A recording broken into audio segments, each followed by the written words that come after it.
hello, you chat bastards. What did you think of that intro? It was fire, wasn't it? Alaska Jeff, man, he really pulled out all the stops this time. Now listen, I know there were some, we'll say, hot feelings and words and things like that about whenever we had that contest between Fallister and Mort and how the money got so close, but it was worth it. We wouldn't have been able to do that intro without you guys having met both of those goals at the same time, so I think it's safe to say it worked out really well. The music was awesome. We bought the license for it and everything, and he really he hand painted all that, by the way. Well, I don't know if he painted all of that, I should say. So he that was all custom artwork by him. He animated it. Hey, Alaska Jeff, if you're out there, Wilson just sent you a super chat to give to a player or a GM of your choice. Hopefully you guys like that. If you're watching this on replay, let us know what you thought about it in the comments. We want to hear what you thought about that intro. But hello, I am Erudi. Welcome to Moonskull. If this is your first time here, we on this channel like to talk about the paranormal, sci-fi, and the unexplained, as well as horror themes, and we also run a few tabletop games that fit into those categories. This is one of them. We are doing Dawn of Defiance, a Star Wars SAGA Edition D20 system, actual play. And we've been doing this for a little while, and we took off last week. I had a family situation I had to take care of, and so I was not able to run. But we are back. We're going to run this weekend. We'll have to take another weekend off because of Dallas, and then we'll be back in full swing right after that. So we wanted to get at least one in for you guys before Dallas, and we're really excited to hop into this story. Alaska, you bastard. Thank you, Alaska Jeff. I appreciate you. See, I knew I could count on you. By the way, there might be some more work coming your way. Haha, wink, wink, nudge, nudge. Thank you for that super chat. And then Brian C. sent 20 to Moss because he's flat as a poor tripod. Oh, Jesus. Cheers, Brian. Oh, Jesus. Cheers. Jelly beans was packing. But yeah, so if you haven't tuned in before, that we're honoring the spirit of the original trilogy and the prequels, and kind of pretending that the Disney stuff just doesn't exist. And we are playing in that spirit as best we can and telling you a fun story set in between Revenge of the Sith and A New Hope, right around when the rebellion is starting up. And these four intrepid heroes are embarking on an epic journey, a saga of their own, and we've had a lot of fun telling it. And honestly, Alaska Jeff, he by the way, I don't know if I told you the players this, but Alaska Jeff went and watched your prologues, and he read your backstories to come up with the scenes in that intro. So he pulled those directly from the things you did in the actual play. That's super cool. Whoa. Wow, that makes so much sense. I really like Morafi hugging his wife, who then later gets killed. Ugh. I almost teared up. That was almost like a tearing up situation right there. It's like he's there happy, he sees her, he jumps into his arms, he grabs her, and then they start to kind of like hug and just gonna be all happy, and then next scene she dies. That was intense. Moravgi was that was happy so once. intense. Very, very intense. Yeah, it was well done. And some of those scenes, by the way, were hints of the future. So lots of cool stuff in there. And yeah, some tear joke moments, some funny memory. You might have seen Lieutenant Bottoms in there. Might brought a few chuckles to you. But let's say hello to everyone. I think one of us just disappeared. We lost Velrock. Yeah, we lost Velrock. Velrock's having a few technical difficulties, so hopefully he'll be able to figure it out. We were struggling a little bit in the intro too. It's not me this time. This time, at least for now. This is always a stream where you disappear, so it's just a matter of time. Still early. I disappear every stream. Yeah, but this one the most. This is where my sound usually. This is the show where my roadcaster usually dies, and you disappear. But let's say hello to Caleb from Laylines. What's going on, man? Hello. I'm excited to be back. I have been waiting for this stream for quite a while, so I'm pumped. I'm ready to fucking go. Yes, we are going into book 3, and you guys just leveled up, so we'll talk a little bit about that when we go into the start of the campaign. But cool. I know you had a long wait to get back to this game, and I'm interested to see what you do. You took a few dark side points last time. That's a little worrisome. Yeah. Somebody else who wishes they could take some dark side points, but she's trying to walk a better path in this campaign. Sevvy, what's going on? Wow. Wow. Well, hello everyone. Very excited to be here. The intro was so amazing. It was absolutely amazing. I really liked how he portrayed everybody, and then the part where we're all together right there at the end, and Skak is just like driving up, like being really like smiley and happy, and I think everybody else is scared out of their mind. Sounds very accurate.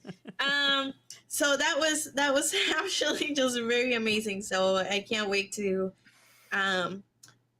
see Alaska's Jeff future work for sure. He always does such an amazing job. So thank you, Alaska, for doing such an amazing job with the intro. It was so amazing. Yeah, it was really good. They just don't buy that you're going to be able to stay a Jedi this whole campaign. Oh no, Moravki's more likely to go to the dark side at this point. Right now, yeah, especially with all the rage that he's experiencing.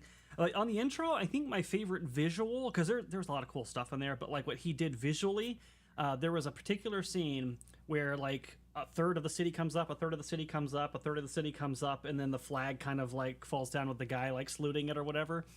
And that was really fucking cool looking. That was dope. And I haven't talked to him about it yet, but Alaska Jeff, I'm going to have to reach out to you because we got another campaign coming up, Curse of the Crimson Throne, and hoping you might be interested in working on that one too. Just giving you a little heads up. Also, somebody died in our other campaign. We might need a character swap. Wilson. Who would that be? No idea. Who could that be, Moss? You know what? Who creates squishy characters? I wonder. There is one particular feature that I need you to emphasize on that. You mean the 100 that you rolled? Yeah, the hundo. The hundo. Yeah. Oh God, poor Jeff. I can feel him blushing already. How are you doing, Moss? I know it's been a lot of tragedy for you in these campaigns. I know. Well, first, I mean, not to go too deeply into other things, but I mean, first you have one character die, then the next character gets his dick caught in a dragon's mouth. And, I'm just, and then in this one, I almost died one time and luckily got saved by technicality. So, I am, one of these days I'm actually going to make a character which might stand a chance in a fight, but it's so much fun to play just very fragile glass blown characters. So, I don't know. I'm excited. I think I found something that's really going to be a boon to the party here for third level. So I'm just excited. I'm excited to get going. We're definitely going to talk about that for sure. And we got a 50 super chat from Wilson, the unauthorized biography of Tom Hanks. More trivia. More than 100 plus years after the event of Return of the Jedi, I think that's what he means, the one Sith rose up to conquer the galaxy. Which of the following Sith were not members of the one Sith? So he has 5 options. See, Darth Maladi, Darth Strife, Darth Ruin, Darth Crate, or Darth Nihi? I think it's Darth Nile. I will stay out of this. I said B. You said B? Darth Strife. You guys are probably going to kick me, but I am not familiar with the expanded universe of Star Wars, so... Neither am I. I've been taking mad guesses. Oh, God. Wilson's probably like, what the fuck, guys? What are you doing playing this fucking game? And Everybody's on something else and was like, oh, because Caleb would have totally guessed it last time. I'm like, I've been throwing. To be fair, like I recognize all of the names. I just don't know where in the timeline they are. Only one I recognize is Darth Nile. I I wonder think how you know Keaton that knows one. the answer, and Keaton should answer, and then we should all choose the same Oh answer. shit, He says. Keaton's back. Answer what? Hold on. Wilson's $50 super chat. More than 100 plus years after the events of Return of the Jedi, the one Sith rose up to conquer the galaxy. Which of the following Sith were not members of the one Sith? A. Darth Malady. B. Darth Strife. C. Darth Ruin. D. Darth Krayt. Or E. Darth Nile. After Return of the Jedi? Yeah. Okay, hold on. I'm gonna get to the thing and read it. Okay, more than 100 years after the advent of the Return of the Jedi. My game show voice not good enough? No, it was peak. One Sith. We're not members of the one Sith. And after you all answer, I don't know. Not Nile sounds like a Old Republic one, which means he wouldn't be around. So I have no idea though.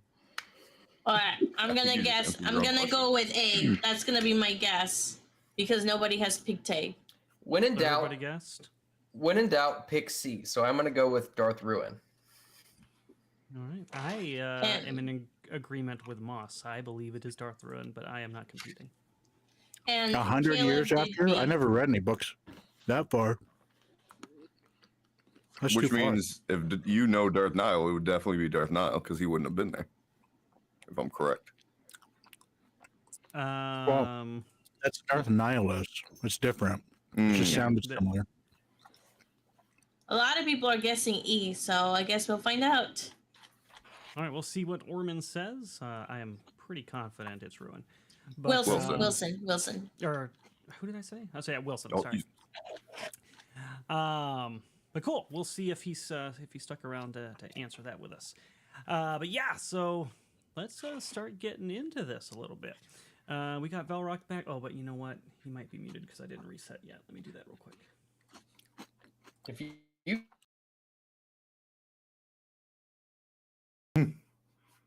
Who knows? Oh, they could hear.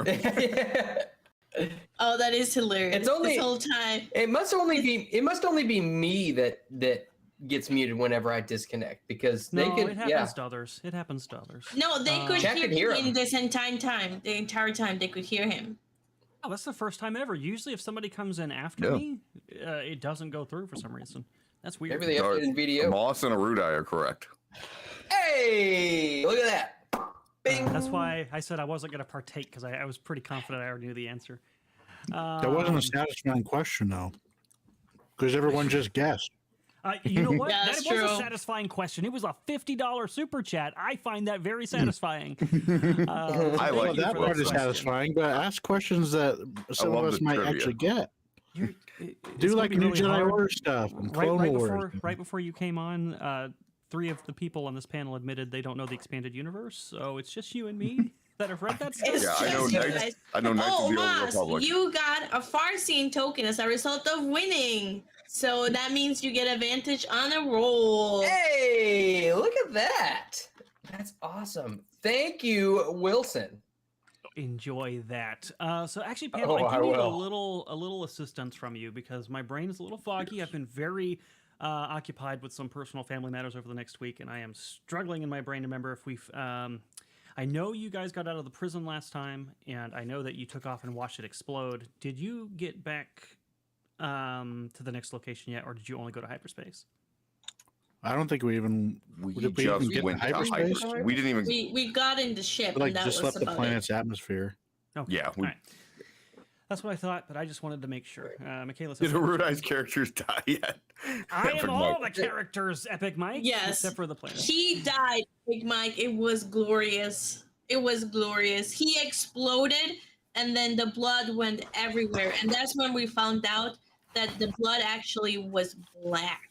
It was black. Wow. full of blood. That's how cursed he is. I Oh, do not have so- black blood. Go ahead, Moss.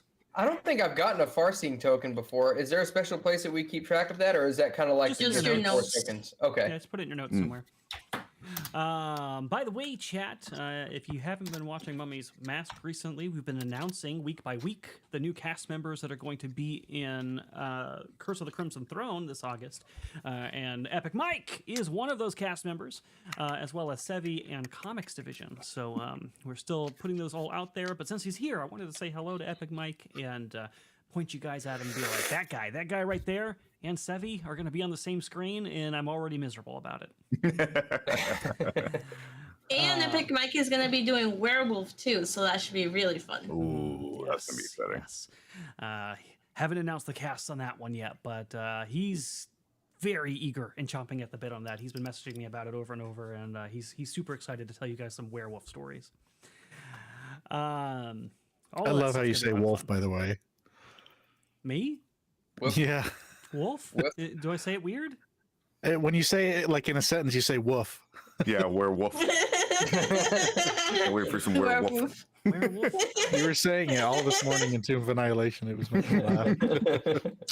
Oh, and he's Is a that Is dire it wolf. weird? I wonder Some if it's dire my wolves. mic. I don't feel It- like no, it's just now when I'm you're- getting Yeah. self-conscious. No, Yeah, it's right, you. right, yeah. You're weird. You're weird. It's just I'm you. used- I have to I'm- fix my mic. That's- Did you blame Sirenscape on the mic too? Yeah. It's because of the condensers and stuff. I was like, it's Yeah, weird. yeah, I don't blah, think I blah, say blah. that. I feel weird. Now I'll never say it again. I'm just gonna say were-dog. Well, no, God, I like hate you sometimes all. you do say it right. When, like right Well, when I that sounds asked you, when you said it in isolation by itself, you did add the L. But when you say it in a sentence, you So know. I'm running on Death Wish coffee. Cut me some slack, all right? No, Fucking- No, I don't want to. this I is like the way you best say time it. to get clips. I hate you all so much. But all right, so we'll do a little recap, and then we're going to talk about your levels, and then we're going to jump into it because we are going into book 3. You guys have completed the first 2 books of this campaign. Congratulations. So previously, you guys went to Felucia. You were supposed to go there to find a secret prison where a traitor to the Empire, a defector named Admiral Varth, was being kept, and you're supposed to check up on him, see if he's alive, and maybe even try to get him out of there if he is. Ultimately, you did a bunch of stuff on the planet, and you did end up going into the prison, and you did get Varth out, and you found a bunch of weird stuff going on in that place. There were some experiments on local Felucians that like grafted bones onto their bodies and huge serrated blades, and they were like all buffed up and like weird steroid serums being injected into them. Keyvod 36. Yes, that's right. Keyvod 36. And Uh-oh. Uh-oh. Oh, No, my your Can't mic, hear your you. Sorry. mic just cut out. We heard your mic pop. It was a little pop. And It's then that you roadcaster stopped. again. Oh no. See, you didn't knock Yeah. on wood when you said Yeah, I something. know. That's what happens. Well, while he's doing that, we can talk about something else. Let's talk do about our the levels. advancements. Yeah, let's talk talk about about our the levels. levels. Caleb, why don't you go first? Yeah, so we leveled up to level 3, which means we get a feat and a talent. And so my feat that I took was just pulling it up real quick. Rapid strike. So I can make 2 strikes as a single attack. Make a -2 on the attack roll for my second attack, but I deal 1 more die of damage with a successful attack. As well as the talent I took was Fade Away. Once per turn, when you are damaged by an enemy's attack, as a reaction, you can move up to half your speed. This movement does not provoke attacks of opportunity. So a lot of the problems nice. I've been So with a lot of problems I've been having with Moravgi is as a melee character, I can't quite get close enough to my enemies with them all shooting lasers at me. So this should allow me to get closer. Oh, we can hear you now. Hey, I heard thank him. God. Yeah. We started Um, talking about our what I heard. I can okay. hear you. It's the mic that turns off. Yeah. Oh, your mic is You're on a weird. you're on a different mic now. Motherfucker. He thought Yeah, it fixed so- it. That's what I got. I actually heard a little bit about what Velrock was taking. So if you want to go over what you've been taking. Yeah, I took a level in Scoundrel. So I have the Bomb Thrower talent, which lets me create frag grenades as a full round action using pretty much anything I want. So it's more scavenger nonsense that I can bully Erudi with. It also gives me a +5 bonus to mechanics checks to handle explosives. So that'll be what, a +13 when doing explosives now. So that's pretty exciting. Because I took a level in Scoundrel, I got a starting feat, which was point blank shot. It just gives me a +1 to attack to people within 30 squares, which seems like that's most of the time they're within 30. And then for my free feat at level 3, I took Tech Specialist. There's a lot to it, so I can't really go over it all with you guys because it's like a whole page of stuff. But just think of an artificer from 5th edition, how they can make items and upgrade items. That's what Tech Specialist does. I think I got an idea. Post the text for that in our Secret and Lies channel, so anybody who is a subscriber can check it out. That's a good idea. That's a very good idea. Moss, what about you? I did roll for HP last time. You can see it up above. I rolled a 5, so I added that to my HP. And that's it. I rolled a 3 for HP. I also rolled a 5, so I'm not quite as glassy as I was before. But unlike everybody else, I, as a noble, only got one thing with my level up, and that is a talent. But here's the thing. You also get a feature just for leveling up at level 3. And every character does. So. Oh, well, I will do that post haste. But speaking of haste, one thing that I think will be of particular use to the party is I took something called Inspire Haste, and as a swift action, I can allow one of my party members on their next turn to take a standard action as a move action. Oh, wow. That's awesome. Pretty damn good. That's actually. pretty cool. That's awesome. Yeah, Oh, so be on the lookout for that. And I'll have to get back to you on that feat because I missed that part of the book. Yeah. It's in a different section from the class. Oh, here it is. I found it. Good job, Moss. I'll go while he Thanks, figures guys. out the feat he wants to take. I took a second wind. So I was talking to Keaton, and I believe that I can only take 1 second wind during combat. So like if I'm in a combat, I can take it then. And then if we get into another combat later that day, then I could take the second wind at that point. So I took that one just because I'm getting hit a lot. And That's then smart. I'm going to copy you. and then for my talent, I took Deflect, which is a reaction for a range attack that goes towards me or anybody that is adjacent to me. So you have to be within like 5 feet of me.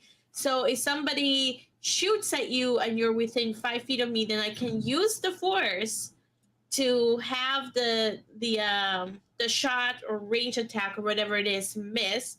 And if they end up using what Skak always uses, which is the barrage of shots, then it goes to like half damage instead of like full damage. So if it misses or something, then you take, instead of half, then it would be I think 0. If it hits, then it would be half.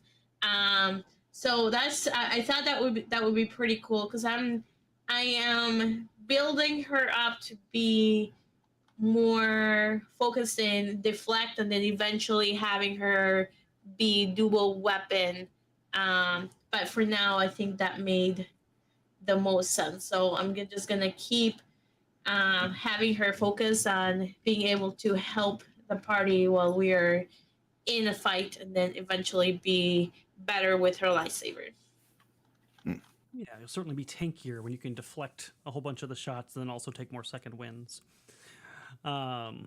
Really cool. And Moss he's really intense on that feat list right now. But a lot of them are combat oriented, and my character is not combat oriented. So I'm trying to find one that I think would fit her. There's different books that you can look to as well. Yeah, which is a much longer process. Yeah, take your time. Yeah, and that word is pronounced barrage. Barrage. Thank you. There's another one. What was it? Oh my god. No, actually it wasn't her. It's Noelle. Noelle always says bas relief. it's bas relief. It makes me laugh every time she says it. But I never get to call her on it, mostly because I don't want her to kill my character.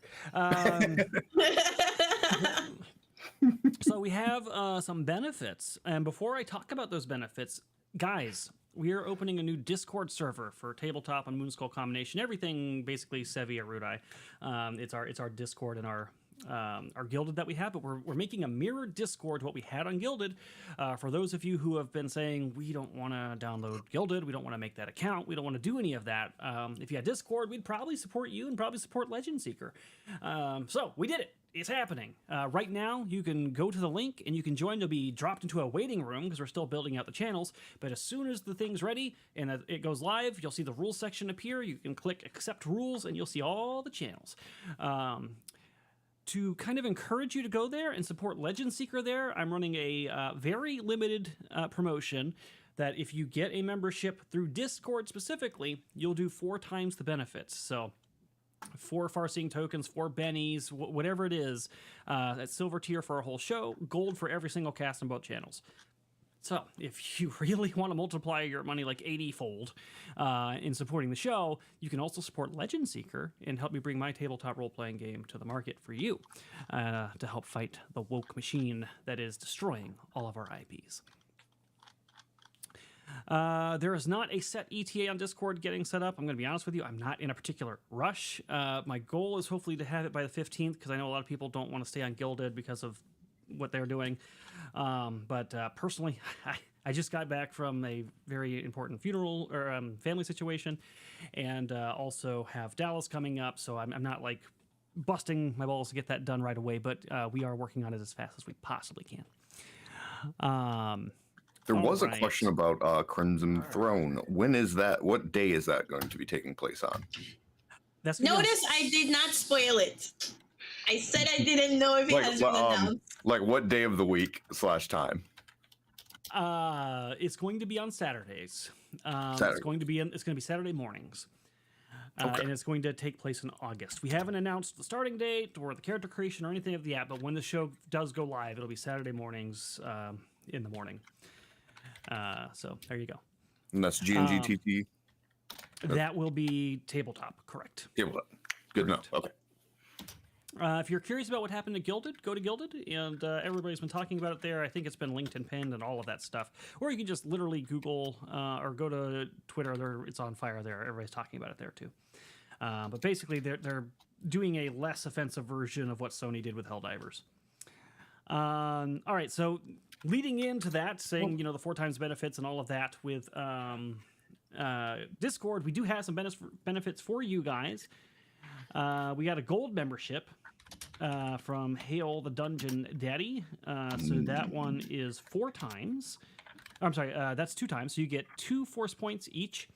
We got 8 renewed gold memberships from Darth Dave, Michaela, twice, Leo, Nazaku, Fantastic Sarcastic, Kaio, and Chrysanth. So that's 8 more force points for you guys, or tokens. And then Kaio and Darth Dave both did the Discord special that I just mentioned, meaning that you each get 8 more. Whoa! And one of those are temporary and permanent, just so I understand.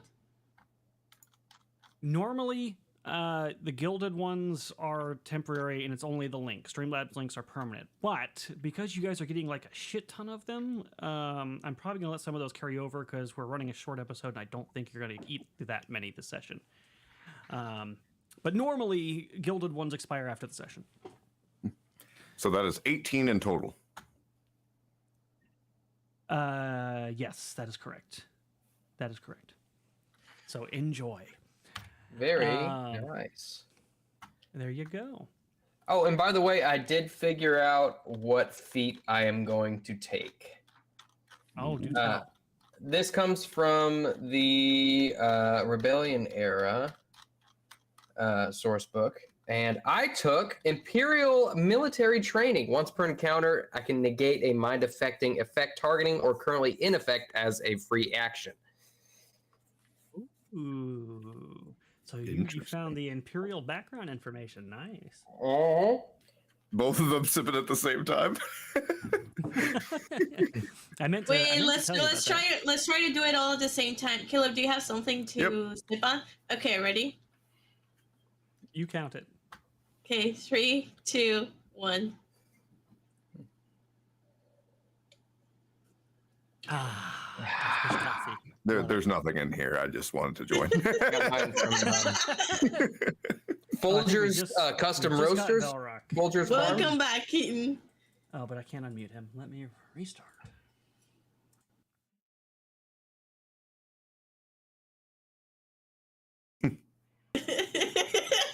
I announced it. Can't hear you, Velrock. He has no spot for me to unmute him, so I think that means his mic's not working. I can hear you now. I can hear you. You Yeah. can hear Keaton? It does not give me the option. Let me restart again.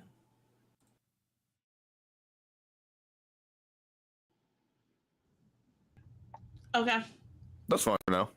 Yeah. Ever since I installed Windows 11, just shit course. piling on top of it. Oh Yeah, all their restarts are like fucking screwed. Like when my computer shut down while I was asleep and they forced a fucking restart on me, and now it's like trying to restart again on me. I'm sure it'll screw up everything again. Yeah, it Windows screwed up all my 11 drivers is for everything. dog It shit. had a But power alright. surge the other night, and even though everything's plugged into a surge protector, That's the benefit of having a potato computer, is that mine does not meet the minimum specs of Windows 11. Windows 10 wasn't bad. Windows 11 blows, man. We so Keaton, we got 18 Force token points. And how many of those did you say were permanent?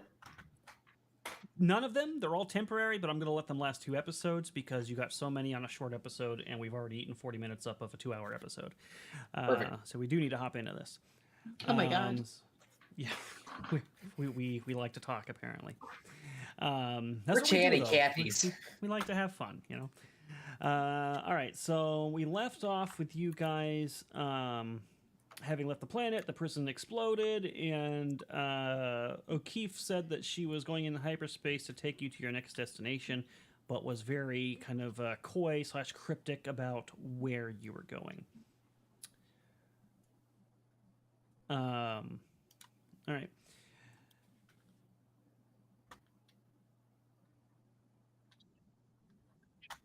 Okay, yeah. So she goes into hyperspace, and you guys have several days. We did. I know we did role play at the end. So you guys did a bunch of role play between the Jedi characters and between Skak and a few other things. So at this point, the hyperspace journey is coming to its end. And when you come out of hyperspace, you don't recognize the system you're in. It seems to be very remote. And probably more interesting, as you look out the viewport, there is a ship waiting for you there, a Nebulan B frigate. And you can see, when you look on O'Keefe's screen, that it identifies this ship as the Resurgence. Well, Yeah. this doesn't seem like Alderaan. No, I'm afraid not this time, O'Keefe says. Don't worry, it's a nice ship. You're going to enjoy it. Is it our ship? Who No? exactly is it that we're meeting here?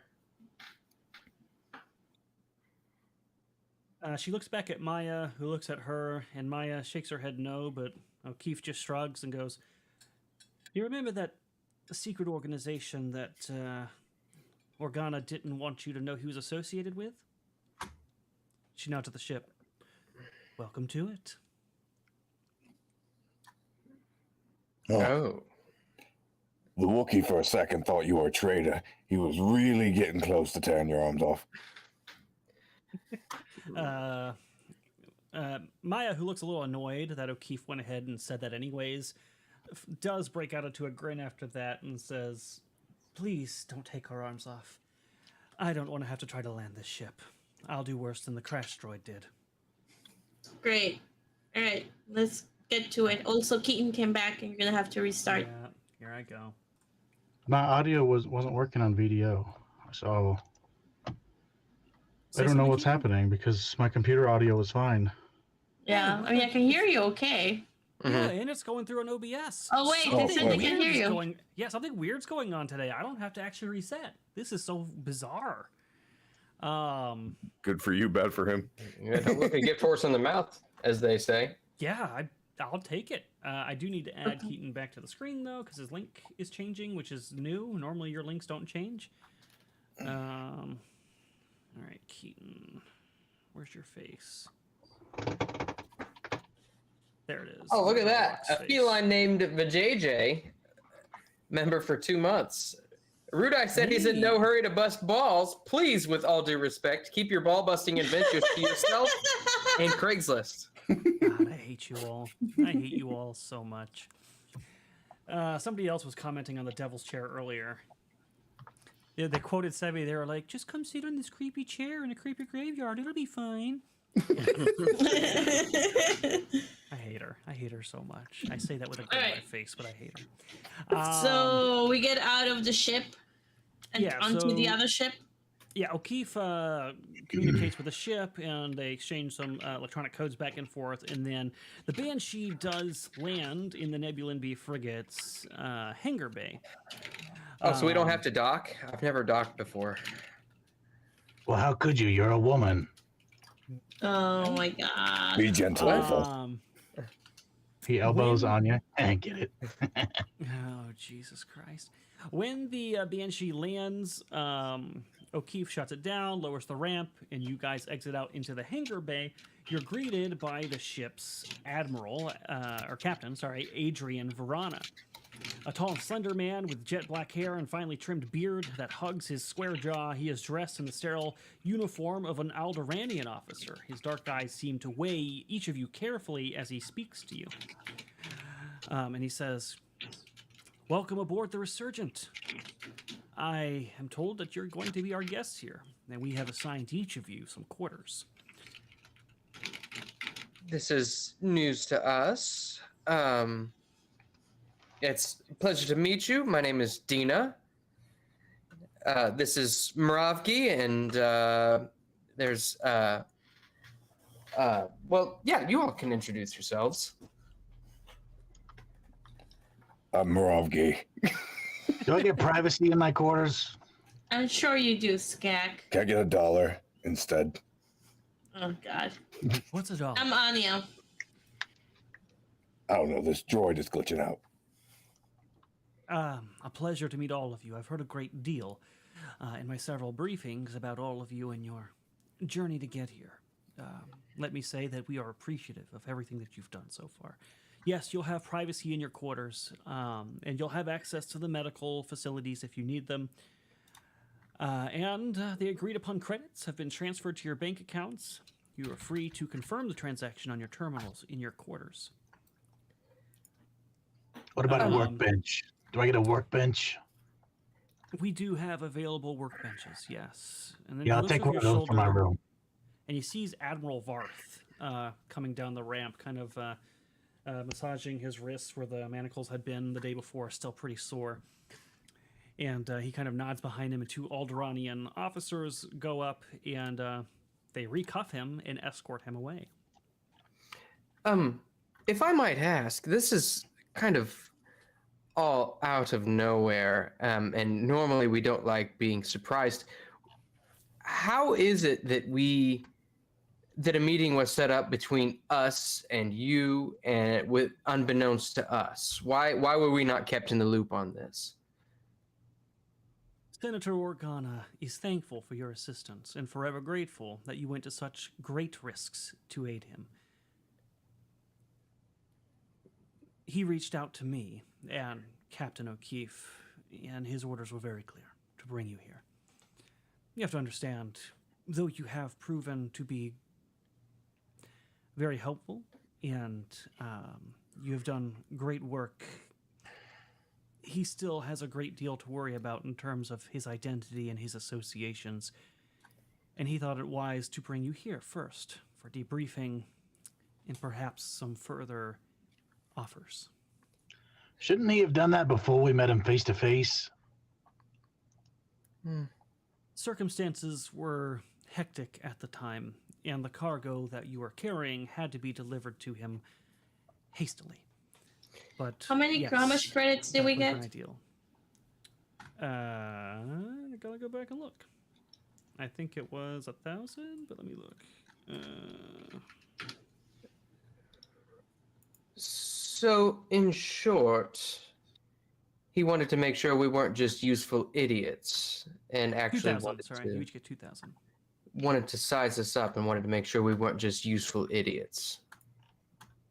I would not put it so crudely. More like you've proven yourselves to be capable, but the ISB in particular are a very crafty bunch, and we are just being careful. Go ahead and make me a.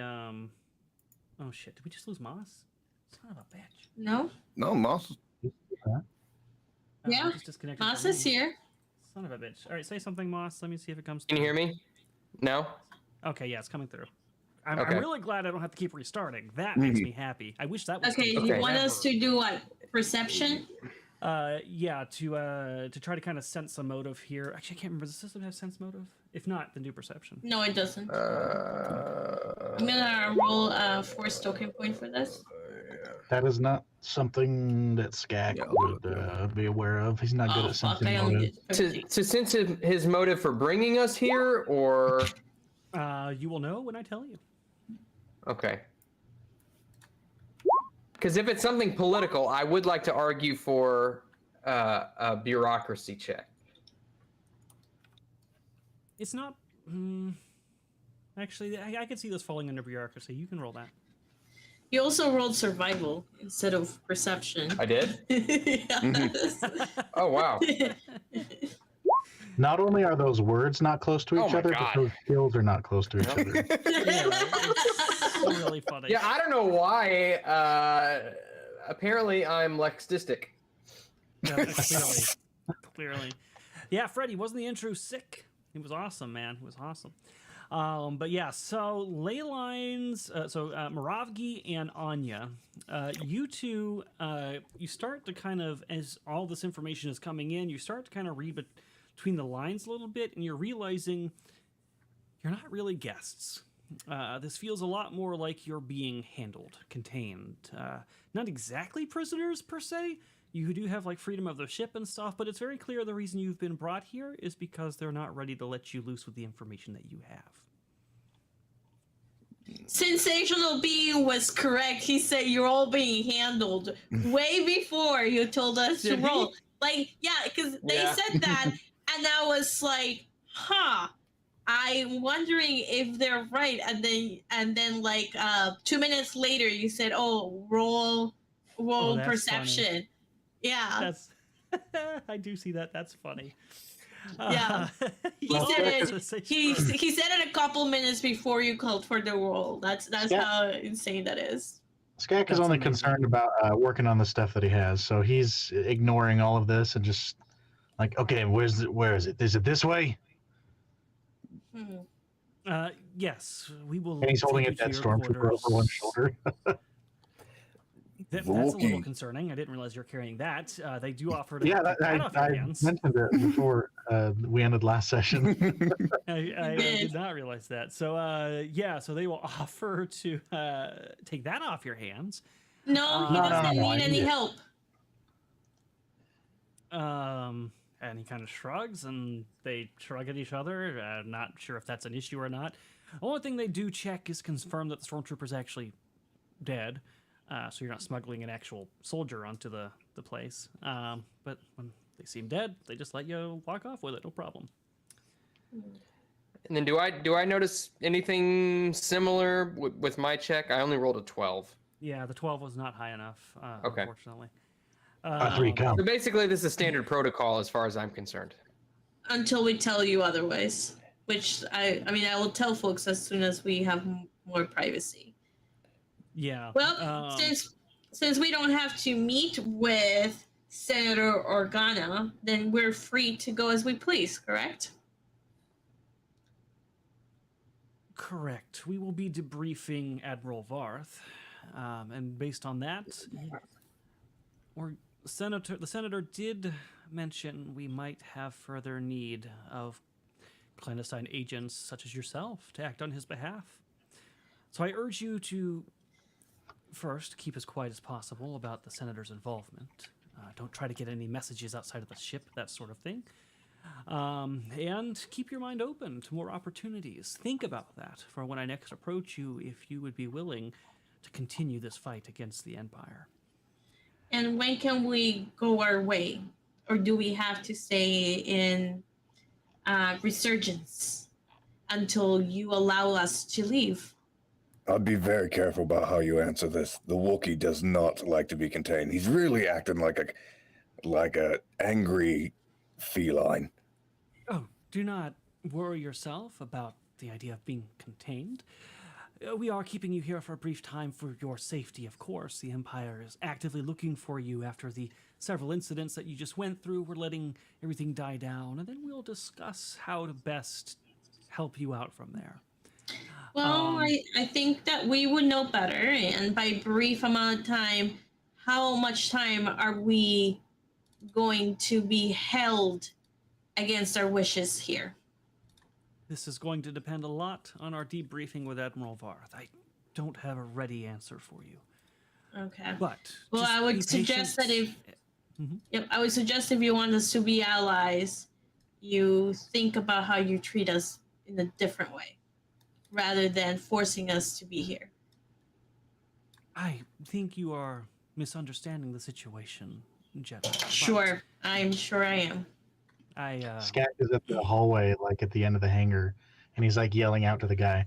So do I have to order the workbench, or do I have to pick that up somewhere?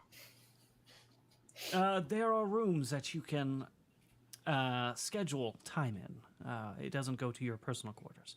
Real quick, Equipments. before we get too far, because I want to make sure that you guys are recalling certain information, and I want to know if you want to share this information or not. Do you share anything with the Admiral about anything that you just went through, including potentially Inquisitor Draco, or things that happened on Felucia, or are you keeping that No. stuff to yourself for now? I'm not. I don't trust him. Morav, wouldn't say anything. Quick question. Didn't we save a whole bunch of other prisoners? What are they doing with those guys? Yeah, so Varth and then the other prisoners, they've taken them all into custody. Okay. When you say custody, were they escorted somewhere? No, they were actually, unlike you guys, put into binders and escorted away. So how come? Including Varth. Yeah. including Varth. So how come we saved Admiral Varth, who is supposedly your ally? How come you handcuffed him right away when he's supposedly your ally? That makes no sense. You have to remember he is a defector, and we don't know what he's been through in the time that he went off the radar and has appeared back on. We're just simply As going am to debrief I. him. I am also a defector. I Are you will, going to cuff me as well?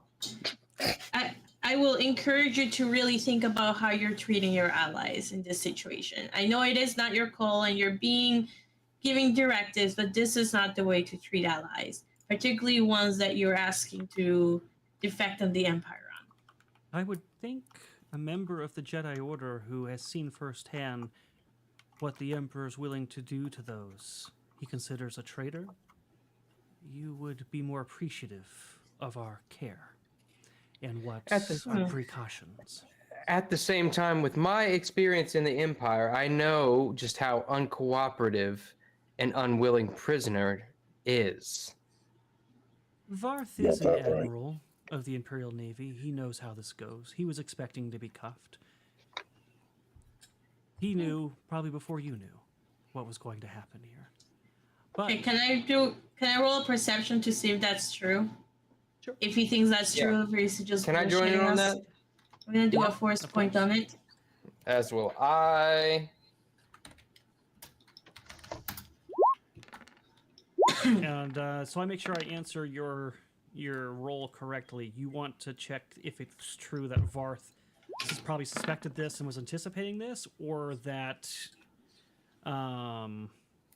like what exactly is it you want Like, to know the truth of? Is he giving us a political answer? Like he genuinely thinks that Varth expected to be cuffed and taken treated somewhere this for way. a debrief. Yeah. Both of you rolled really high. Yeah, you believe that the captain believes that wholeheartedly. You don't think there's any deception or political maneuvering going on here. He's basically saying to you, listen, this guy's top brass. He's not an idiot. He's probably done the same shit to other people. He knew the writing was on the wall before he ever got here. Okay. All right. Okay. And with that, he gives you your quarter assignments and lets you go free without an escort. They're next to each other, right? Yeah. So if we're alone, then I will tell Dina and Skak that. I'm already in my quarters. Okay, then never mind. I'll tell Dina that we're being handled and we're not really free to go, as he can probably surmise after the conversation. Well, I wasn't 100% sure, but my instincts were tingling. They've got 3 days. I wonder what sort of information they're going to need out of us before they let us go. I don't think they're gonna want to let us go. I think they're gonna want to keep their Well, fingernails. if I know anything about organizations such as this, if they're anything like the Empire, they're going to want assurances that we can accomplish certain goals that they want accomplished before they let us go. And they'll want to make sure that they have some sort of leverage as well. As long as they're not shampooing me. I don't think, well, Or shaving. Ravgi, and I'll say this in Shriwook, you could go for another bath, but of your own free will. There's no word Yes, for sir. bath in Shuriwook. So he just says a bunch of math. Well, then I'm just gonna go to my room and meditate. Moravgi's going to go to his room and attempt to meditate on all the rage, anger, and murder he's done the past couple days. Dina is going to ask if there's a weight room so she can do her squats. Actually, Moravgi's going to go to the medical bay. He is under a persistent Injury? yeah, injury. All right, so we're moving into what is called. Did I say we were on book 3 earlier? Yeah. I meant book 2. I don't know why I said book 3. So we're moving into what is book 2 or episode 2 of the Dawn of Defiance campaign, which is called A Wretched Hive. So I'm going to read to you the opening crawl that comes with this section of the campaign. Between the stars and the blackness of space, the Nebulan B frigate Resurgence floats silently away from the prying eyes of the Empire. Meanwhile, the galaxy continues to sink further into darkness. Each day, remnants of the Old Republic are crushed and a new order is more firmly established. Former Imperial Admiral Gilder Varth has provided Alderaanian agents with vital information on secret projects, and even now, events are in motion to reveal the Empire's misdeeds to the galaxy. ... All right, so you guys have probably been on the Resurgence now for about 2 days. Whoa. Hang on a sec. This is why I took that feat, all right? I got 2 days to do stuff, okay? Sure. I can get rid of my Let's- condition, I'm assuming. What are you looking to do? Before I enter my quarters, first thing I want to do is hack into the door to make sure that if they ever try to lock me in here, I can get out. Okay. That will take a use computer check for sure. I'm going to definitely use a force point on this one. And can I assume my persistent condition is gone now? Yeah, after the 2 days, it will be. Okay. Okay, 24 on that. All right, so you are able to successfully basically block any foreign efforts to try to lock this door. Okay. And then on my first day, I'd like to retrofit the Stormtrooper armor and paint it green like my current armor. And just kind of like not mechanically speaking, but layer it on top of my armor so that it matches. But He's taking my mechanically speaking, use stormtrooper armor. Okay. And are you using the helmet? Well, I guess I wouldn't. I'm like taking parts of the plastoid and like fitting them in the hat, you know, if that kind of makes sense. I have a blast helmet, so I'm kind of taking parts of the helmet and fitting it onto the stuff I'm currently wearing, if that makes sense. So it doesn't look like a stormtrooper, but I'm using the plastoid from the armor. Got it. Do you need me to do anything with that, or is that pretty simple? It's because the armor is still intact.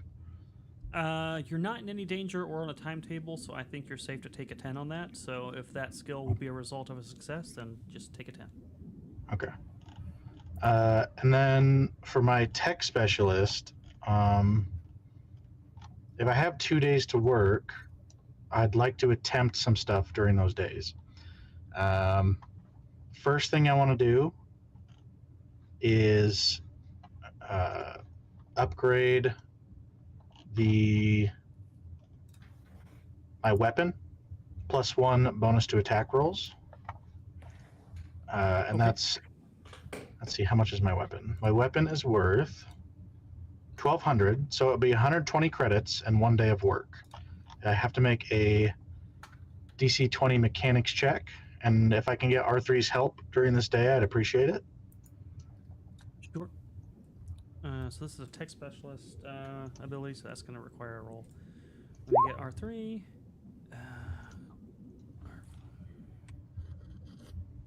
And what kind of roll was this that you were doing? It's going to be mechanics. Mechanics, okay.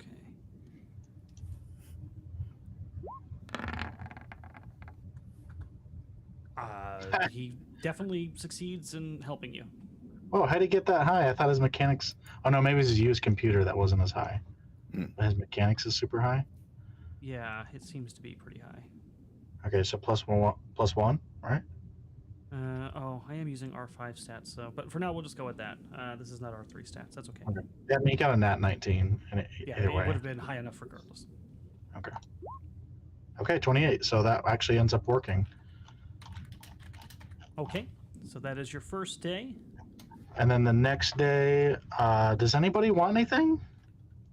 I was just going to upgrade my armor. Can you make me an espresso machine? Yeah, actually, I can.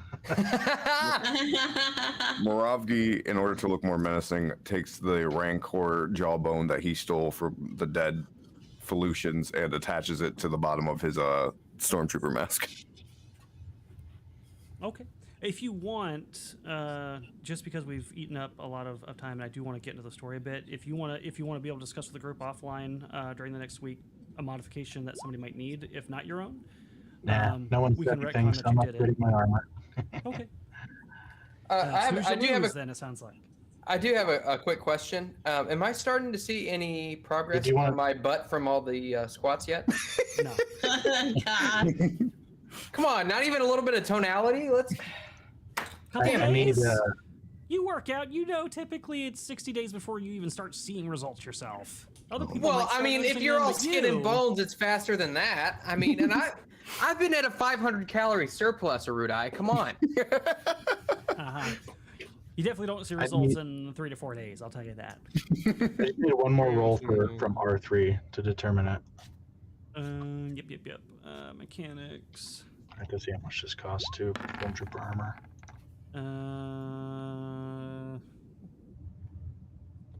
That probably would have been borderline with his actual stats. What is the roll you need to make? Or he needs to make a 10 to give you an 8, right? He'd be okay. All right.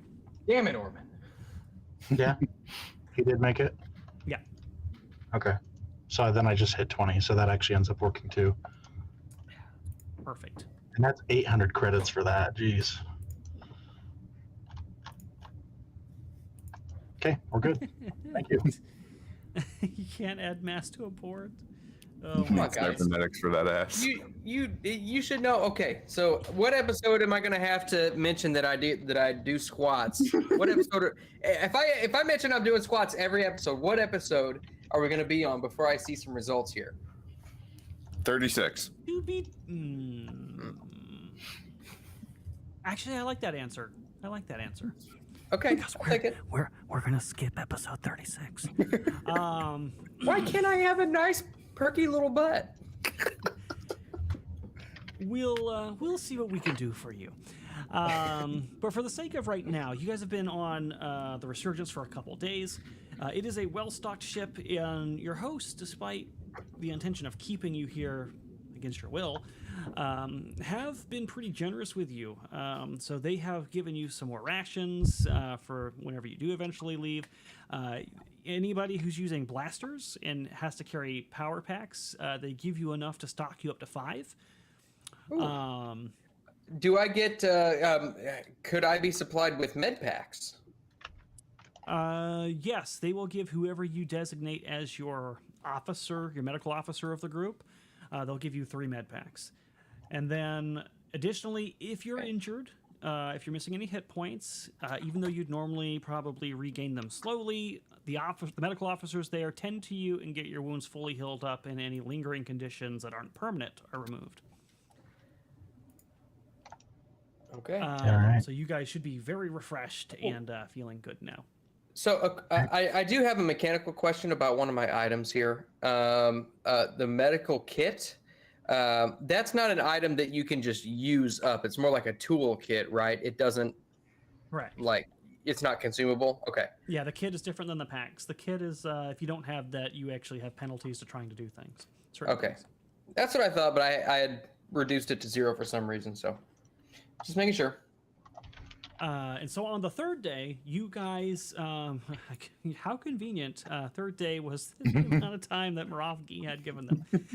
You get summoned to a briefing room by Captain, I just forgot his freaking name, Captain Verana.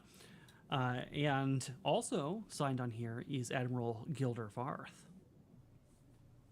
Is he still cuffed? When you guys arrive at the briefing room, he is not. He awaits you, and he's now dressed in the uniform of an Alderaanian ship officer. And you can all give me some perception checks real quick, and I'm going to swoosh us at this point, or jump us on this. Robbie was sharpening his claws when they called for us. I'm adding so many things to my inventory. I'll take It's taking me a sec. Ooh.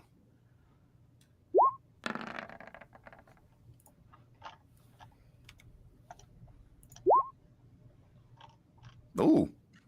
How did I? All right, fantastic. Oh, I was like, how did I get a 24? It appeared right after mine.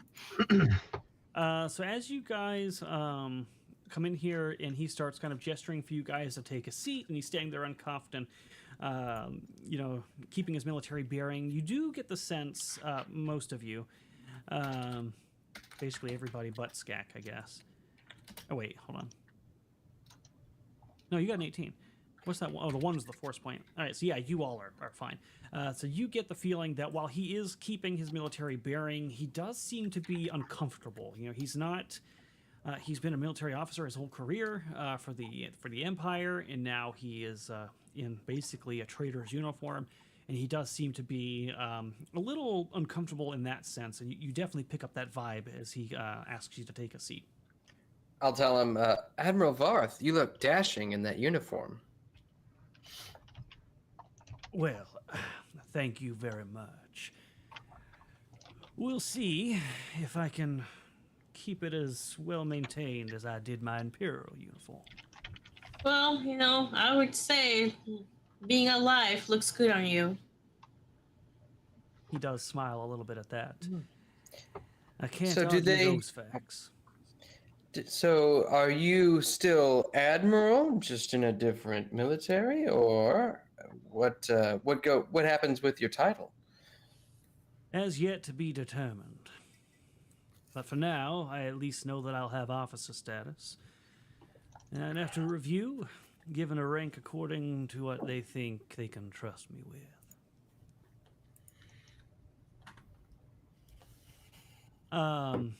The briefing room aboard the Resurgence is clean and white, with several benches wrapped smoothly around a holographic projector seated on a raised dais in the center of the room. The projector springs to life, and the blue-tinted hologram of a hut appears to hover a few inches away from the projector's 3 curved prongs. With a brusque clearing of his throat, Former Imperial officer Gilder Varth begins to speak a little bit further, seeming to not want to waste any more time on pleasantries. He gestures towards your seats. I'll take a seat. I sit down. I sit. Now, I'll stand. Varth. He's kind of wearing like all his armor and he's got his gun like over his shoulder, so he's probably going to be really uncomfortable sitting down.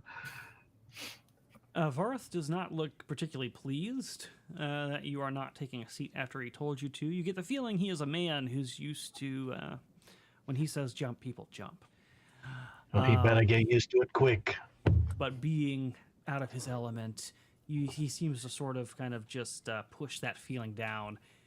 He clears his throat and continues and Skag like says, picks at his teeth.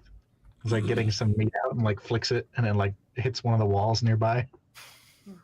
Gross. yeah, it definitely ruffles his feathers. He does not like that. But he pushes past it and he begins. And he says, before the Empire decided my conscience was a liability, I was involved peripherally on a top-secret plan known as the Sarlacc Project. Now, while the details of this project are unknown to me, I was involved in the transfer of a large sum of credits and resources to the project. Whatever the project entails, it is taking up a lot of the Empire's time and effort. Moreover, I believe that this Sarlacc project is destroying the lives of thousands of sentient beings. Casualty reports crossed my desk on a regular basis. Unfortunately, I don't know much more than that. However, during my brief brushes with the project, I discovered that the Imperial Navy was hiding the program's existence from the Senate by transferring resources through secondary sources. Resources were routed through the corporate sector, through fake contractors, and through the criminal underworld to keep a trail from leading back to the project.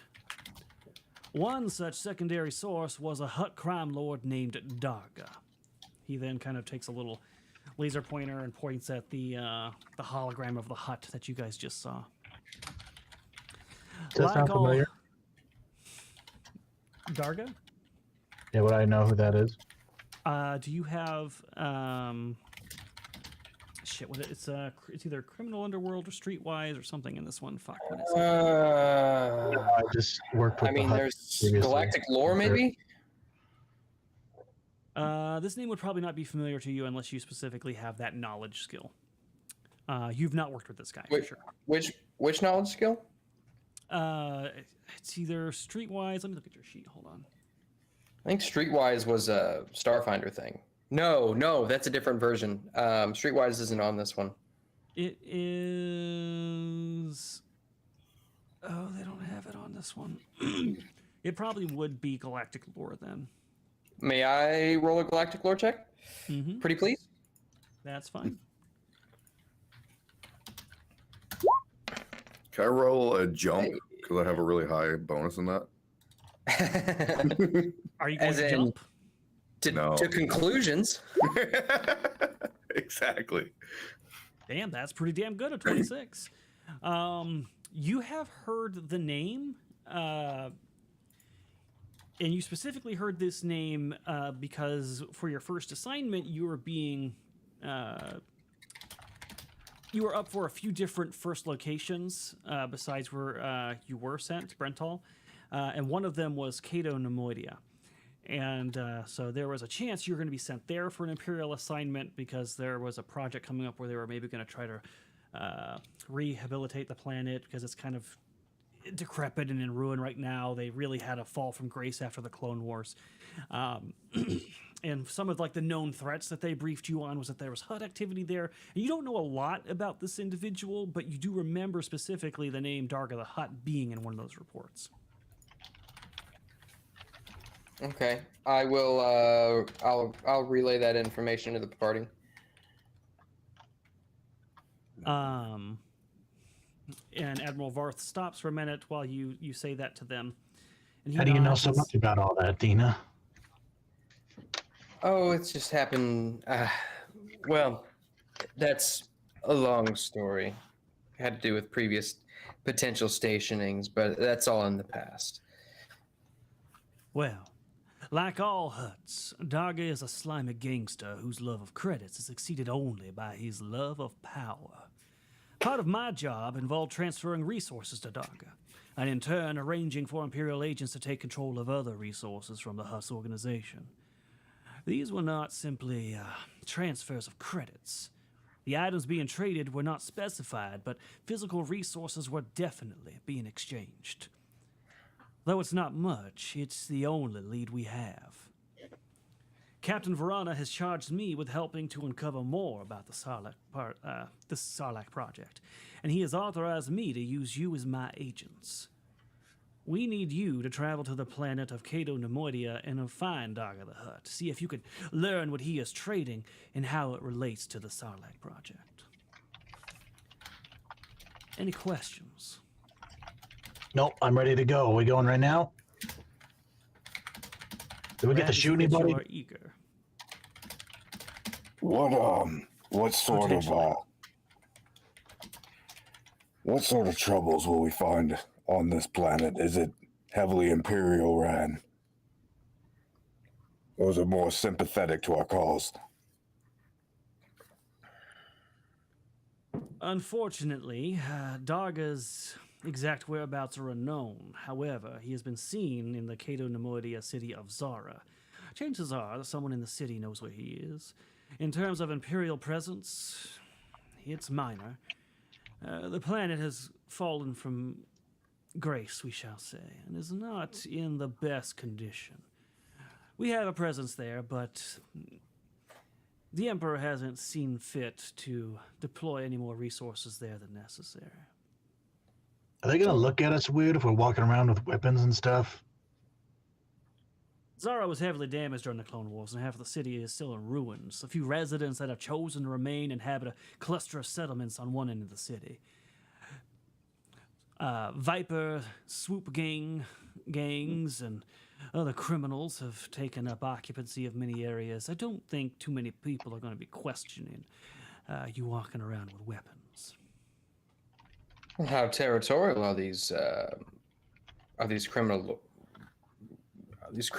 lords? Are they pretty territorial if they see outsiders walking around their space, especially with weapons? They're more likely to be opportunists, measuring you up, looking for opportunities to either rob you or exploit you. The ones who don't want to be found, ones like Darga, probably will keep to the shadows. You'll want to watch your back for sure. Zara was heavily damaged during the Clone Wars, as I said before, and I would not describe it as being safe. If you were to take a wild guess as far as who we might need to seek out in order to find this Darga's location, who might that be? This Viper character, or...? The Viper are a series of gangs, not an individual. Okay. As far as locating Darga and anything regarding the Sarlacc project itself, I don't know much more than I've told you. My only involvement came in managing resources, and most of those transactions were encoded. Now, Darga himself is not one to give up his secrets easily, but he's been known to take in associates into his trust. If you can get inside his palace, he might reveal what is going on, or you might be able to find out just by snooping around. But your best bet is to try to find someone on Cato Nemoidia in Zara who has connections to the gangster, and see if they can't get you an in. No contacts on the planet's surface? I'm afraid not. Like I said, I don't know much more than what I've told you at this point. We've chosen you specifically because, well, other than the incidents that you caused on Selzon Station, you're relatively unknowns, especially this far out and on a planet without too much Imperial control. In exchange for your assistance, Captain Verana has authorized me to pay each of you a modest sum. And additionally, this may be a chance to discover what the Empire's planning with this Sarlacc project, which could have big repercussions if I am right. I know all of you have a stake in this thing. And trust me when I say my hunch is things you all care about will be greatly affected by whatever this project is. Well, let me ask another question if I can. Can we have access to a wardrobe so that we can get these two looking a little more rough and tumble? He's pointing at Anya and Dina. We have to look more rough and tumble. Well, yeah, we're going to be dealing with a criminal organization. I thought I looked very intimidating. Anya, you look like you're from the upper city of Coruscant. For once, I have to agree with the lizard. Okay, what if I just let my hair down? or maybe I'll put my hair up instead of a ponytail. What if I just kind of put it in a bun? Does it look more intimidating? You look even richer than you are right now. And Dina, we gotta do something about those pants. I'm sorry, I just don't feel them out correctly. I'm working on it, Muravgi. Maybe we can get some tattoos, some sleeveless shirts for you guys and get your arms all tatted up. We may sound like we're joking, but do you have some sort of stockpile here that maybe we could peruse before we go? We don't have a tattoo parlor here on the Resurgence, unfortunately. But as far as more mundane clothing and gear, certainly we can accommodate. Weaponry, armory. I mean, I can take care of the tattoos. Weapons, a little less so. What's on the Resurgence is needed by the Resurgence. And besides, as far as I can tell, you all are pretty well armed as it is. Is this a hot planet we're going to? Is it cold? Is it temperate? What are we talking here? The important questions. Actually, a good question. That is a good question, actually. Aren't you glad we're asking all these questions, Erudi? I love questions. Cato Nemoidia is tropical. This planet has been central to many events. Okay, I hear that. I'm trying to find out more about the... Alright, colonies, acidic oceans, canyons, cliffs, grasslands, forests, and rock arches, bridge cities, and palaces. So yeah, it's probably a warmer planet overall. But it's got various... Not so hot. Yeah, it's not like Tatooine, okay, but it's a more arid place overall. Okay. Cool. And it's also very foggy. It's got a persistent fog, particularly in the cities. Like a water-based fog, or is it like toxic? I assume it's not toxic. So the oceans themselves are acidic, and so they have these bridge cities that they suspend over the acidic ocean. And they're anchored to massive giant rocks. And on those rocks are forests and grasslands. And the fog is born from those acidic oceans. So they're not toxic, but sometimes it's kind of like acid rain. If they over-concentrate, they can be damaging, but mostly like to buildings and such. I will do everything in my power then to prepare. I will make sure that we get like ripped sleeveless shirts with like spikes studded in the shoulders and just grungy looking stuff for the people who don't look grunge. Is this the Mad Max planet or something? I guess. I just want to make sure you guys fit in because we need to find an inn with the what was the organization that Darga worked for? Did they say? I mean, Darga is his own. He's a hut. He's a crime lord. But he often will bring in people from either gangs or various organizations on the surface of the planet and use them as his outside. Nobody knows where he is, besides a very select few people. Yeah. We have to get his attention by being the biggest badasses, essentially. Well, I'm all ready to go if you are. I mean... You sure you don't want me to put a nice coat of paint over that armor, Muravgi? No. I don't want you touching my armor. Matter of fact, I'm not You too stick- stoked about what you're wearing. You stick out like a sore thumb. He just blinks at the giant lizard man.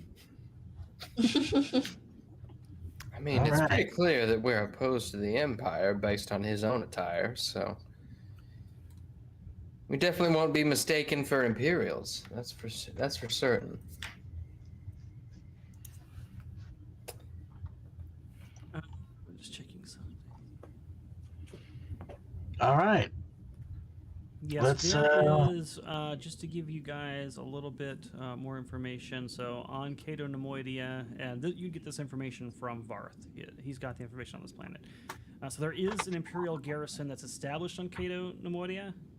It's a protectorate, and the Trade Federation itself has kind of been reduced to like a puppet status. It's not, it doesn't really have any power anymore. And their resources have just been siphoned. The Empire has bled them dry of their economy, of their money, and pumped it into other, basically punishing them for their participation in as being separatists. So the citizens there have been angry. The cities have fallen. The bridge cities have fallen into disrepair. Gangs have taken over certain sectors, and it's a little bit dangerous. Yeah. All right. Well, let's rock and roll. Wait, hang I'm on. pleased. No, you're good. I'm pleased to hear that you are interested in continuing to work with us. Captain Verana has charted passage for you aboard the Banshee once again, and it'll be captained by Serona O'Keefe, who you are familiar with. After helping you rescue me from my prison on Felucia, Captain O'Keefe quickly found Oh, no. herself on... Oh, no. I know, I'm skipping past it. Okay, okay. O'Keefe quickly found herself on Retainer. I hate you all. You said it, not us. I know. Yeah. I know I did. All right, yeah, cool. I like working with her. She's all right. All right. Do you guys have any last questions for him or things you need from the Resurgence that they are likely to give you? Yeah, where's the closet? With the wardrobe. Yeah, so he'll have one of the officers on bit of a windbag.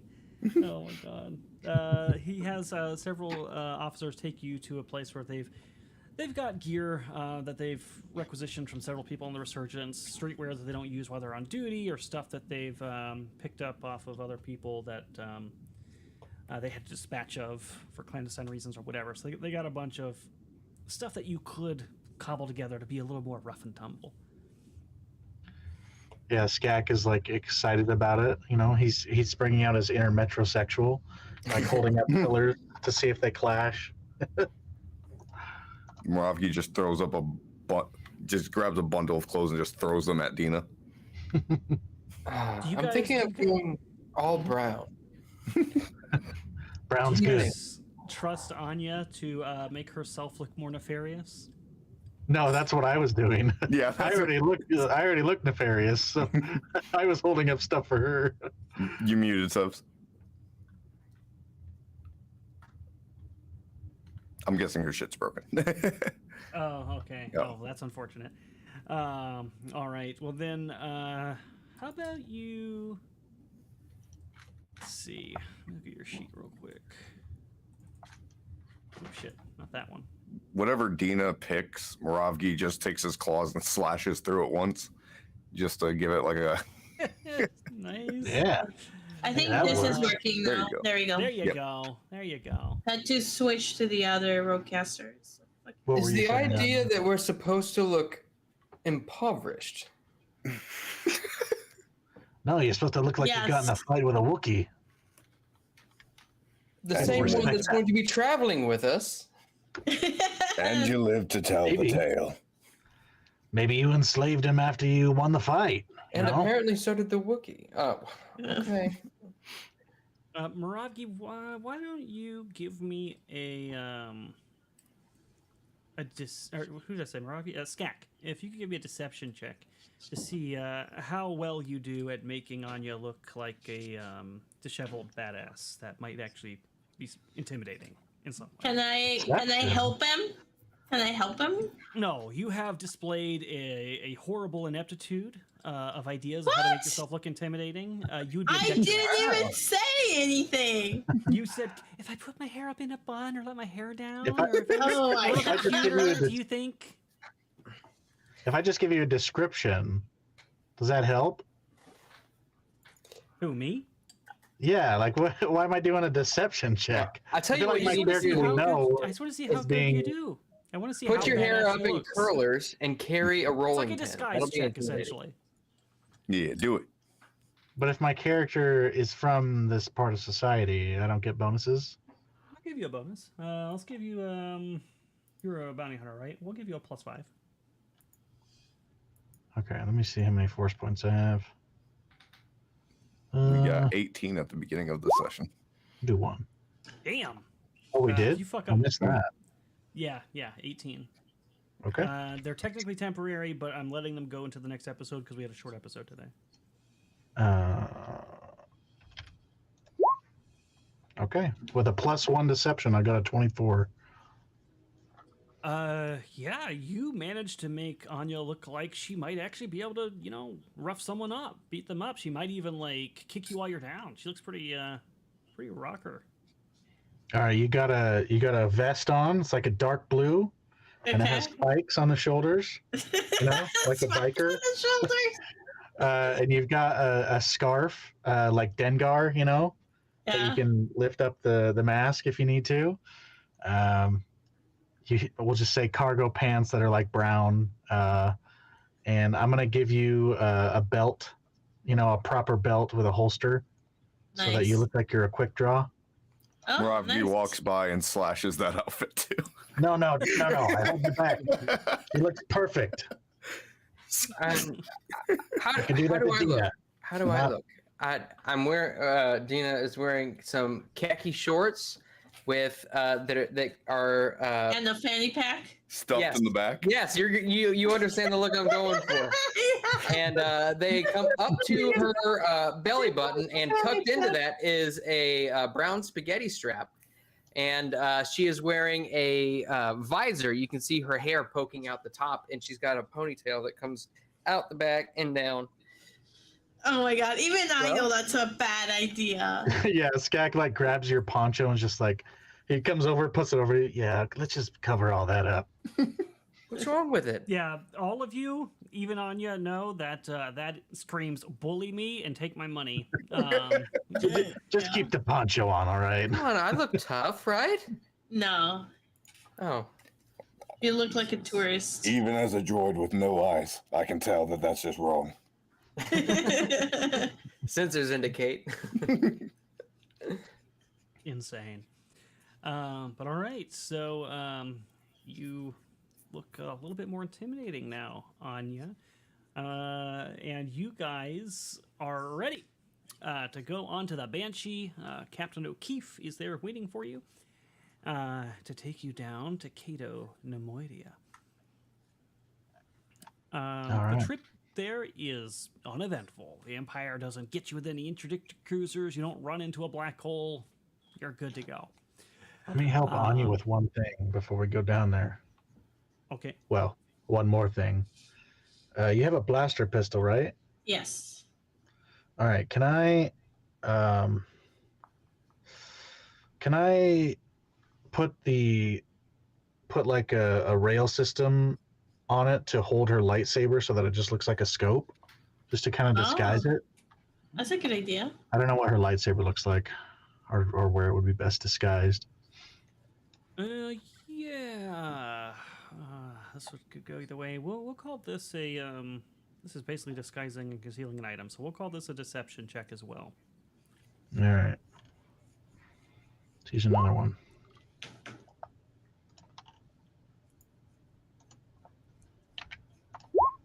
$12. All right. So you do successfully get it on there. It works. It looks like it could potentially be a scope. It looks a little bit like somebody put a scope not meant for that weapon on top of it. It's a little oblong, perhaps. Everyone does that in the Star Wars universe. Yeah, so someone might Unnecessary look at scopes. that and think, okay, this chick, pretty rock star. She looks like she could kick my ass, but God, she doesn't know shit about guns. That's probably the impression they'd walk away with her looking at that, but they wouldn't suspect it's a lightsaber. All right. Thank you. That works. All right, so the Banshee drops out of hyperspace, and if you guys happen to be in the cockpit when Captain O'Keefe comes out of hyperspace, the first thing you notice is there is very little traffic traveling to and from the world. And as the Banshee descends towards the planet, the ship flies through layers of clouds and zooms over cities that are built on these massive bridges between rock arches. However, the bridge cities are all but abandoned and seemingly left to rot after the Clone Wars. You land with like no difficulty. Nobody really challenges you even being in that space. There apparently, as far as you can see, is no Imperial presence. And Did we even have to ask permission to land? No, you arrive at the... You get like some automated code telling you to like a docking bay to go to, but nobody like challenges you at the spaceport at the city of Zara. And when you come off of the ship itself, there are some droids that come up and start, putting out these readers and things for you to pay your 50 credits to get maintenance done on your ship per day or whatever, and the captain's going to take care of that. And the first thing you notice beyond that is that there's propaganda posters everywhere. You can see that there's Imperial propaganda posters like plastered on every wall of the spaceport, despite the fact you don't see a single stormtrooper in sight. God damn it! That's pretentious. Or Imperial officers. You don't see stormtroopers or Imperial officers, and as she finishes paying the docking fee, Captain O'Keefe says, "Now listen. I know that we don't see any Imperial forces around, but I caution you against acting foolishly. The Empire still controls this planet, and while its presence isn't strong, situations could escalate quickly, particularly if," she looks over at Anya, "certain revelations are made apparent." I mean, we're the definition of stealth, so you got nothing to worry about. I'll look around pretending she's not talking about me because I'm pretending I'm not a Jedi. It's like, what? He raises her eyebrow at getting reassurances from Skak, but kind of resigns herself to, you guys are going to do what you're going to do, and she's trusting you. You guys have been capable heroes so far. What was that for? Skak lifts up his rifle onto his shoulder, and as he does, his bag in the back drops all of his glow sticks on the floor, and they just scatter everywhere. Right as he says, we're the definition of stealth. He kind of closes her eyes and it'll be better. herself. Don't worry. We know the risks. May the Force be with you. And she turns back to speak to the droids and get things taken care of. My time in Catholic school makes me want to say, and also with you. Go for it. Go for it. Perfect. So you guys leave the docking bay behind and head out into Zara City proper. And it's much of what you've been briefed. Zara is dilapidated to the point of almost being hazardous. There are portions of buildings just kind of hanging off and dangerous in ways, like masonry and metal parts hanging by threads and wires that could plummet down to the ground at any moment. There are homeless behind various trash compactors and things like that. Can we get our story straight, right as we leave the ship before we get into public crowded areas? Sure. Okay, so what do we need to, let's think here. Who are we as a group? Why are we here? Perhaps we could be salvagers. Here to sell some salvage? I mean, that's something that they do on this planet, is it not? We could be with salvagers, but maybe we are the hired guns of them, you know? Do I look like a hired gun? We're just a group of strangers looking to get paid the big bucks. And we've heard the hut pays the big bucks. That's all we've got to say. Yeah, but the problem with that is once they start asking questions and we aren't prepared for that, then they're going to know something's up. Where are we from? How long have we known each other? What are our names? Known each other 3 days. Easy, simple. I like it. Just from 3 days. around. Sure, why not?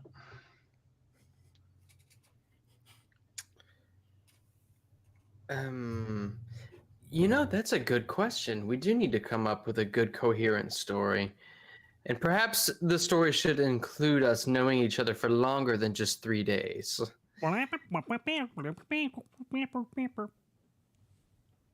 Good point. What did he say? R3 says the trip here was 2 days. Odds are you've known each other longer than 3 days, idiots. Yeah, you know, the shut days your mouth. tend to bleed together. But he does make a good point. And 3 I'll explain years. the We've known reason. each other for 3 years. 3 years. All right. Let's 3 get years this and all 6 fresh in months. our minds. All right. We've known each 3 other for years. 3 years 6 months. and 6 months. Yeah, that sounds good. Okay. Yep, you're all gonna die. You know what? In fact, one of the dilapidated skyscrapers is falling right now. Unfortunately, it's so massive. You guys can't possibly get out of the way. You're Prometheus all School dead. of running away. Hold on. Was there jet fuel involved? Because I don't buy that shit. We have to run exactly the length of it. We can't go to the left or right. Exactly. Exactly. We know each other 3 years, 6 months. We're here to score big on salvage jobs. We're all just from around. We need code names. You can call me Skack Attack. How about you guys? Moravki. Criminals like that sort of thing, you know? I don't know if I can think of a good criminal name for myself. 2x4. That's just mean.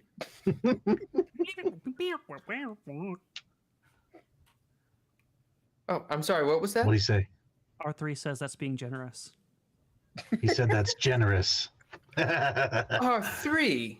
Now I expected that from I can't. No. All right, you're back in my good graces, R3. That was a good one. I will be the Crusher.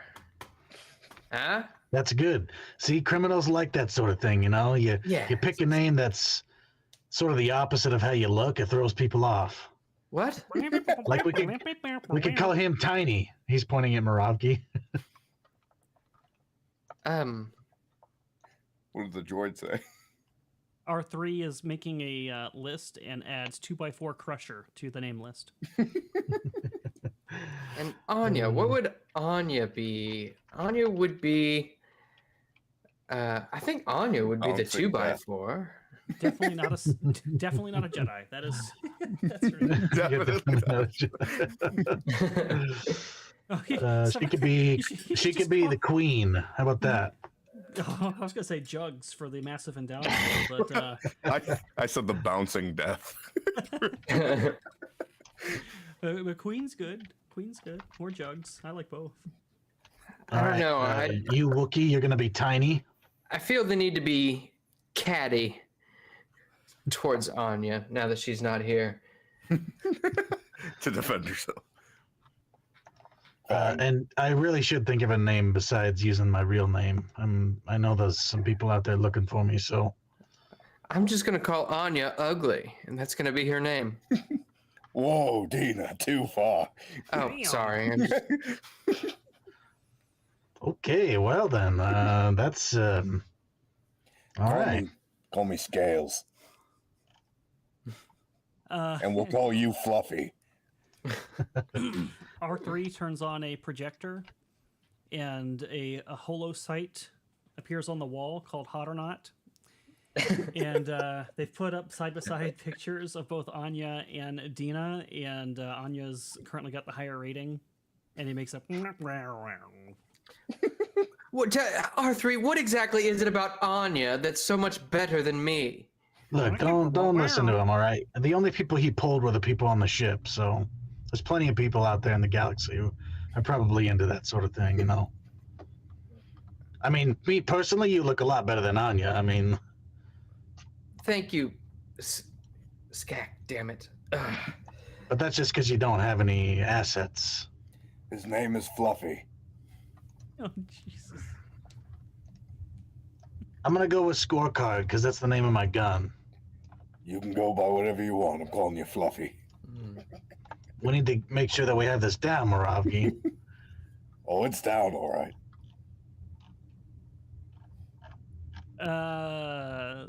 I don't know how much of that you heard, Sevs. I heard nothing because my headphones got disconnected, and when I connected them again, they were not working. Just good. got them working, so. Oh, perfect. Wonderful. They're deciding on code names. The ones that were floated for you were, courtesy of Moss, Ugly, Jugs, and Queen. Oh. I'm definitely not being catty towards you. Or Of Queen course Jugs. not. Queen Jugs. Either Jugs or Queen Jugs is fine. I don't care. Queen Jugs it And I'm- is. She gets Queen Jugs and I get 2x4. How is this fair? Oh, we just said Crusher for you. Remember? 2x4 Crusher. 2x4 Crusher. Okay, well that makes it sound like I know karate, so I'm fine with that. 2x4 Crusher. They just call you Oh my 2x4 for God. short.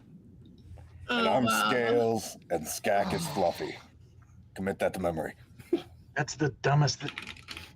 Moravgi, Skak you will never be cease to Lizzo. amaze Thank me you, how Orman. stupid That's Wookiees are. perfect. 2x4 Crusher. Call Or me Shaggy. Plank. Plank? Plank's pretty good too. I like Plank! Plank. That's funny. Shaggy's good too from Rocky. These are all pretty good. Not bad.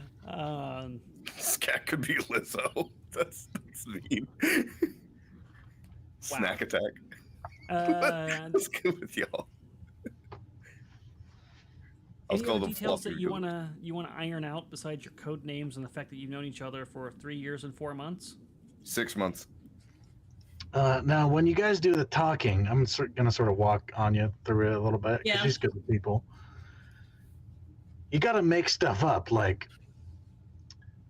Sure. you could be talking to someone, you're trying to intimidate him, you just point over to one of us and make up some bullshit story about some random event, all right? And you make it sound intimidating, and that'll Okay. get you an in, all right? Okay, perfect. I'll do that. Say, oh, you don't want to mess with Crusher. You know how she got that name? She crushed a man's head between her thighs. You know? Ah, I like it. Okay, so the Have them code doing names. squats. So the code names are 2x4 Crusher. That's Moss. And what is Moravki? He is Scales. Scales. Okay. As in the scales of justice. And what is Skak? Fluffy. That's not Fluffy. We can't. Fluffy is too. It's too Slurpo. cute. You know? Slurpo. It should be perfect fitting. because you're not cute. We were doing the Or- opposite, right? Shaggy. Well, there's a limit to what you can do with opposites. Well, it should be Fluffy's a pet related to name. the fact that like you detonate everything and you're obsessed with explosives. I'm not TNT. obsessed. Liquid hot caca. Oh my god. Trigger. Thermite. Oh, I like that idea. Trigger. Skak would be Trigger. That's a pet name too. No, Man, you you. guys. Very careful when you say his name and say it clearly and enunciated with How no about thermite? audio glitches. Do you want TNT or do you want Twitch? Thermite is better. I'm not so sure Termite? about Trigger. Thermite. That could be a strike on the channel. Okay, Termite. There we go. Termite. Thermite. I like termite better. It's termite. It's thermite. He said Termite. I said thermite. He definitely said thermite, but termite's hilarious. I heard Termite. God. What do you man. want? Who put her in charge of recording the names? Look what you did. I've already got the names recorded here. We're all just gonna be calling each other the wrong code name. I know. All right, let's say it now going forward. Okay, we're all role players. We all make mistakes. We have the 4 names. If we make a mistake as us, let's just assume that we don't make a mistake in character. Yeah. And 2x4 Crusher And Star and Queen Wars. Jugs, right? That's what we got? Yeah. Mine is so wordy. I don't know. No, I they think we call should you just stick with 2x4 Crusher. though. It's 2x4 Crusher, 2x4 but nobody says the Crusher. Crusher part. They just call you 2x4. It's I'll say the similar to- Crusher part. I was gonna It's call more her Crusher. intimidating. Well, it's not what I would call her. And then the R3 is gonna to Skak and be like, maybe you should give Anya a test run of one of those intimidation stories. Have her make one up right now. Point at somebody and make one up. Oh, that's a good idea, R3. Hey, Anya, Yes. let's pretend I'm some, I don't know, like, shifty guy who's looking for people on a job. Sell Okay. me. All right? Sell me the crew. Okay. All right. Well, I hear you're looking to get some work done, and let me tell you, this group will get the job done. So let me introduce you to the crew. Here we have 2x4 Crusher. You might think she looks very angelic, but she actually enjoys crushing the larynx of her enemies to the point that she can hear the crunch. And once she can hear the crunch, you can almost see her smile for the first time. So if you ever need anybody interrogated, let me tell you, she is the person for the job. We, of course, have Scales, it's the Wookiee in the back. Not only can Scales tear people limb by limb, and then, of course, bathe in the blood of his enemies, but he has superior fighting skills. He collects so much treasure, I would say, after killing all of his enemies. That's why we call him Scales. And we have a Thermite, who is way too much of a happy trigger. He, of course, can shoot anything. Okay, now hold on. Back up a sec. You don't want people thinking we're unprofessional, all right? Okay, all right. When the situation needs it, he can make sure to blow up any building or person in any way you may so desire. That's good. I could do a little bit less with you saying, let me tell you. Sure. No, you don't have to say that. Just say it. Don't say let me tell you. Last Just- but not least, we've got Queen Jugs. Named explanatory.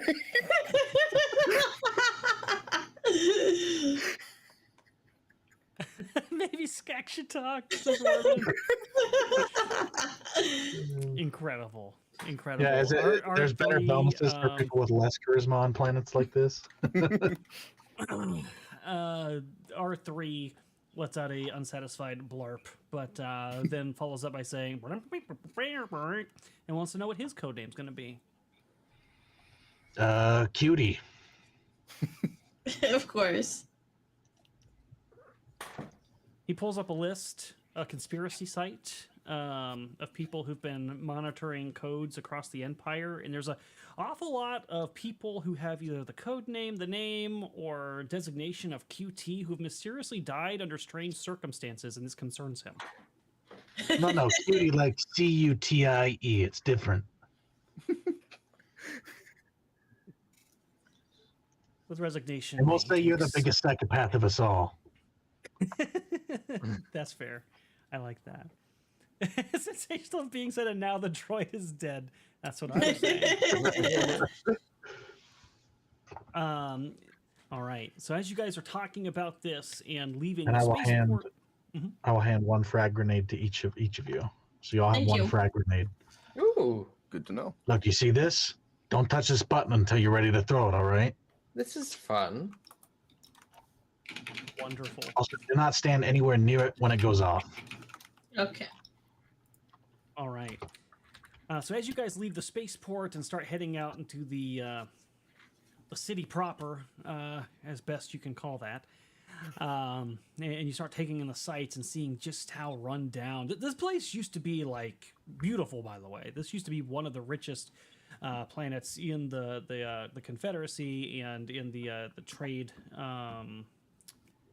Fuck, why did I just skip it on its name? The trade. Federation. Thank you. Coalition. The Trade Federation. This planet used to be doing very well for itself, and to see it like this is kind of shocking if you haven't been keeping up with the news or having been in this area. And as you're kind of looking around, you hear the hum of engines and several swoop bikes swoosh out into the alleyway and begin circling the group and laughing. And you see just beyond them a girl get off of her swoop bike as they're circling you and cackling. And she says, "Well, well, well, what do we have here?" I think that. I is where nudge we're Anya forward, Yeah, we will but I wrap try with to do you- it too hard, so she like gets pushed a little bit harder than normal. We will wrap with you nudging Anya to the front of the group as this biker gang is circling you and staring you down. Sensational Being says, "I see dead bikers." We'll find I just- out. Want to note that Moravgi's his stormtrooper stuff is covered with like scarves and shit. He's got a big old cloak and scarf in front of the mask. Okay, perfect. Well, we know where Sevvy's shoving the grenade for science. Oh yeah, I remember that conversation. I remember that I I was conversation. curious. I was Use that- curious. I'm pretty sure people were curious as well. If it comes down to it, Sammy, just pull a Leia with that grenade and threaten everyone. You know, then they'll think you're really crazy. That is a callback. But good stuff, guys. I know it was a shorter session tonight, but we still accomplished quite a bit. We got out of the Resurgence. You got your briefing from Varth. You took on another mission. None of you asked how much you're getting paid, but that's all right.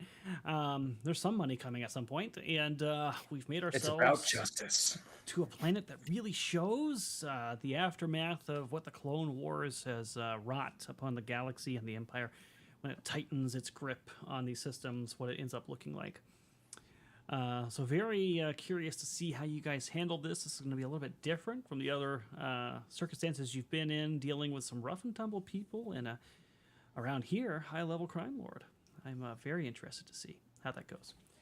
Yes, that is also true. I will follow up again on that, Queen Shirts, as we wrap up here. But let's go around, tell people where you're going to be over the course of this week, in particular, if you're going to be out of town at a certain place, and what you'll be up to, and something else I was going to say, and I totally blanked on it. But that's okay. We'll start with if you're going to be streaming during the week as well, what you'll be streaming. So we'll start with Moss. Yeah. Lisa, have your second last. Yeah. So if you want, you can follow me on Twitter. That's at MossMuff. You can also watch this coming Monday because that game is still in effect. That would be Call of Cthulhu.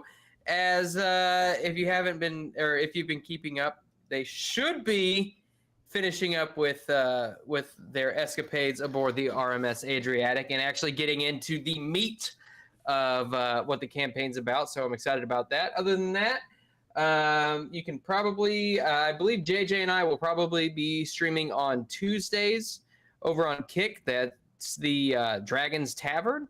We've been doing a Return to Moria playthrough, so it's pretty interesting. And then what else? Thursday evenings, not this coming Thursday evenings, but following Thursday evenings for March of the Dragon Queen. And then obviously this. So is that all I do? That might be all I do. Wednesday nights, sometimes I'll join in on the Moonskull gaming streams. But other than that, let's go with Caleb. Hello. I am Caleb, also known as Laylines. You can find me over on the Geeks and Gamers Tabletop channel on Mondays, Wednesdays, and Fridays this week, playing Magic the Gathering Arena, and probably a longer stream on Fridays to make up for the fact that we are not doing Mummy's Mask this Friday. I will not be at the Dallas Fan Expo, so I will be trying to entertain you guys on the Geeks and Gamers Tabletop channel the best that I can. And you can find me here on Saturdays for the stream and back on Geeks and Gamers Tabletop on Sundays for our Strange Winds campaign. Aside from that, you can find me on our Kaiju Watch channel over on Rumble. And yeah, I think that's about it. You can find my music at Laylines or Fires at the Albatross, and I have started a Throne account to try to get better streaming equipment so that I can boost these the streaming quality on our Magic the Gathering stream. So it'd mean a lot if you guys could go check that out. Thank you guys. I will throw it over to Velrock.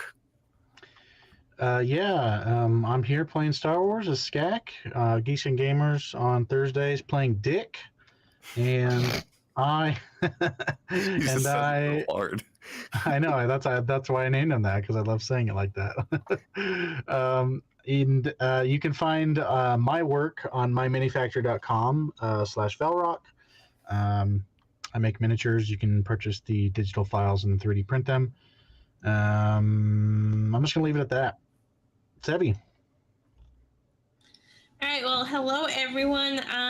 You can usually find me on Thursdays for March of the Dragon Queen, Fridays for Mummy's Mask, and Sundays for Pokemon over at Geeks and Gamers Tabletop.